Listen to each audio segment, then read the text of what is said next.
വിദ്യാർത്ഥികളെ അക്ഷര പ്രോജക്റ്റുമായിട്ട് സഹകരിച്ച് മുമ്പോട്ട് പോകുന്ന പ്രധാനമായിട്ട് യോഗ ടീച്ചർ അതുപോലെ മറ്റ് അധ്യാപകർ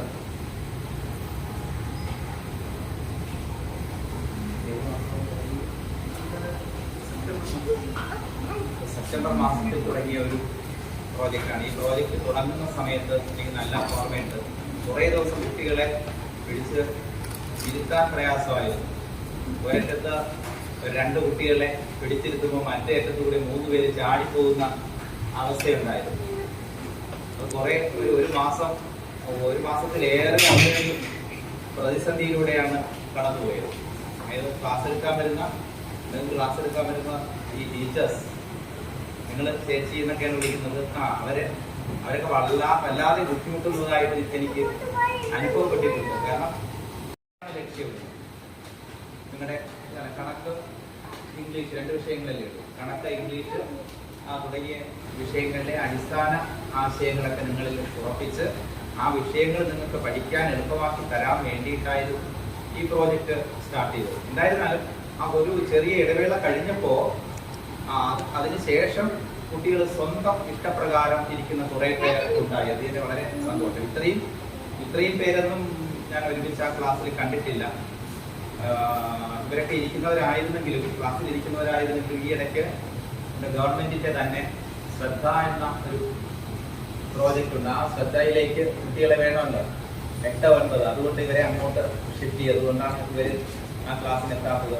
അപ്പൊ താല്പര്യത്തോടെ പഠിക്കുന്ന കുറച്ച് പേരുണ്ട്. ഞാൻ വളരെ പിന്നോക്കം വിചാരിച്ച കുട്ടികൾ പോലും എല്ലാവരും റെസ്പോണ്ട് ചെയ്തു. പ്രത്യേകിച്ച് വീക്കില് ഇവരൊക്കെ അവരുടെ റെസ്പോൺസ് എഴുതുകയും അത് കാര്യങ്ങൾ പറയുകയും അതിന്റെ വളരെ സന്തോഷകരമായിട്ടുള്ള ഒരു കാര്യമാണ്. അപ്പൊ ഇവരെ ഇതിന് പ്രാപ്തരാക്കിയ ഒരു 2 വാക്കെങ്കിലും പറയാൻ, ഒരു വാക്കെങ്കിലും സ്വന്തമായിട്ട് എഴുതാൻ പ്രാപ്തരാക്കിയ നിങ്ങൾക്ക് ആദ്യമേ നന്ദി പറയുകയാണ്. ഈ ഒരു പ്രോജക്റ്റ് നിങ്ങൾ തന്നെ പറഞ്ഞിട്ടുണ്ട്, ഉറപ്പ് നൽകിയിട്ടുണ്ട്. ഇവിടെ അവസാനിക്കുന്നില്ല, പഠനം ഒരിക്കലും അവസാനിക്കുന്നതല്ല, അല്ലേ? അപ്പോൾ നമ്മൾ മരിക്കുന്നത് വരെ പഠിച്ചുകൊണ്ടിരിക്കും.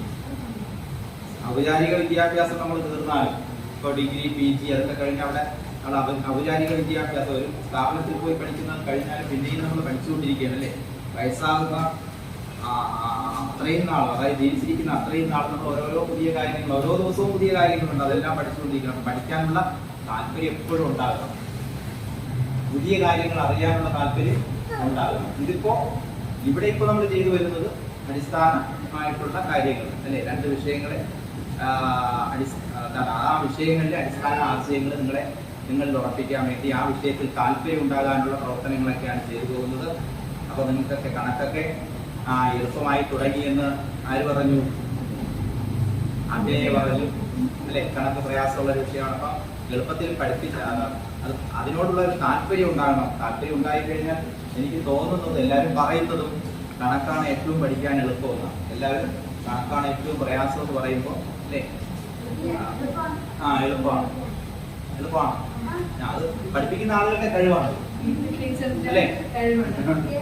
അപ്പൊ പണ്ട് കാലത്തൊക്കെ കണക്ക് ഏറ്റവും പ്രയാസമുള്ള വിഷയമാണ്. കാരണം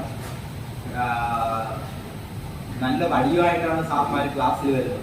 ഇന്നത്തതുപോലെയല്ല, ഒന്ന് എണീറ്റ് നിന്നൊന്ന് എന്തെങ്കിലും ഒരു സംശയം ചോദിക്കാൻ തന്നെ പേടിയാണ്. തെറ്റായാൽ അടി കിട്ടും. ഇന്നത്തതുപോലെ അത്രയും ഫ്രണ്ട്ലി ഒന്നും അല്ല, കേട്ടോ. അധ്യാപകർ കുട്ടികളുമായിട്ട് അത്രയും ഫ്രണ്ട്ലി അല്ല. ഇപ്പോഴാണെങ്കിൽ കുറച്ച് ഫ്രണ്ട്ലിയാണ്. നിങ്ങൾക്ക് കുറച്ചുകൂടെയൊക്കെ സ്വാതന്ത്ര്യമുണ്ട്. ടീച്ചേഴ്സിനോട് എന്തും പറയേണ്ടതും പറഞ്ഞുകൂടാത്തതും ഒക്കെ പറയുന്നുണ്ട്, അല്ലെ? അത്രയേറെ സ്വാതന്ത്ര്യമാണ്. അപ്പൊ എന്തായിരുന്നാലും ഈ പ്രോജക്റ്റ് തുടരും. വെക്കേഷനിലൊക്കെ കുട്ടികൾ വെറുതെ നിൽക്കൊണ്ട് ആ പ്രോജക്റ്റ് വേണമെങ്കിൽ അവിടെ വെച്ച് തുടങ്ങും. നിങ്ങൾക്ക് സ്റ്റാർട്ട് ചെയ്യാവുന്നത് കുട്ടികളെ ഫ്രീ ആയിട്ട് കിട്ടുന്ന സമയമാണ്. അങ്ങനെ പ്ലാൻ ചെയ്താൽ നന്നായിരിക്കും. വെക്കേഷനിൽ ക്ലാസ് എടുത്തുകൂടാന്നേ ഉള്ളൂ. ഇത് ക്ലാസ് അല്ല. നമുക്ക് മറ്റ് പേരുകളിൽ സ്കൂളുകളിൽ വേനൽ കൂടാരമൊന്നും അങ്ങനെ പറഞ്ഞ് പല പേരുകളിൽ സ്കൂളുകളിൽ ഈ പ്രോജക്റ്റ് ഒക്കെ ഒരു മാസമൊക്കെ കുട്ടികൾ സഹവാസിക്കാമെന്നൊക്കെ പറഞ്ഞിട്ട് ചെയ്യാറുണ്ട്. ഇത് അത്തരത്തിലുള്ള ഒന്നാണ്.